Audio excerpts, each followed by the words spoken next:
मेरे साथ इस वक्त उदय सावंत मौजूद हैं जिन्होंने मंत्री पद की शपथ ली है। सावंत साहब, सबसे पहला रिएक्शन, एक बार फिर से मंत्री बनने जा रहे हैं। पहले तो मैं महाराष्ट्र राज्य के मुख्यमंत्री एकनाथ जी शिंदे और डिप्टी सीएम देवेंद्र जी को मन से धन्यवाद देता हूं, क्योंकि वापस महाराष्ट्र की जनता की सेवा करने का मौका उन्होंने दिया है और आगे जाके महाराष्ट्र की जनता के मन में जो है विकास, वही करने का हम प्रयास करेंगे। थोड़ा सा समय लग गया आपको लगता है? नहीं, सही समय पे उन्होंने ये एक्सपांशन कर दिया है। आगे का भी एक्सपांशन है वो असेंबली के बाद होगा।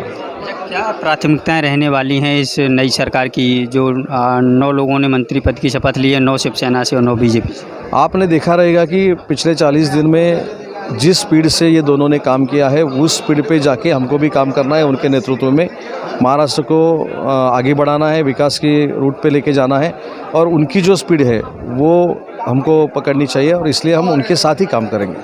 बीती रात तक जो है आपके मंत्रियों की संख्या जो है साफ नहीं हो पा रही थी, कुछ कहीं विवाद था आपस में कि 1-2 मंत्रियों को लेकर? विवाद नहीं था, जो कुछ हुआ है वो एकमत से हुआ है और संख्या भी थी, वो भी फाइनल थी।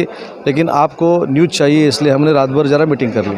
अच्छा, अब्दुल सत्तार जी को लेकर सवाल उठ रहे थे, जिस तरह से उन पर आरोप लगे हैं टीईटी में स्कैम हुआ था, आप उसको लेकर क्या? आरोप उनके ऊपर लगे, वो तो गिल्टी साबित नहीं हुए, इसलिए उनके ऊपर अभी बोलना उचित बात नहीं है। उन्होंने बोला है कि मेरी जो कुछ वो उनका स्कूल है या इंस्टीट्यूट है उसकी भी अगर इंक्वायरी की तो भी चली गई, वो खुद बोले हैं।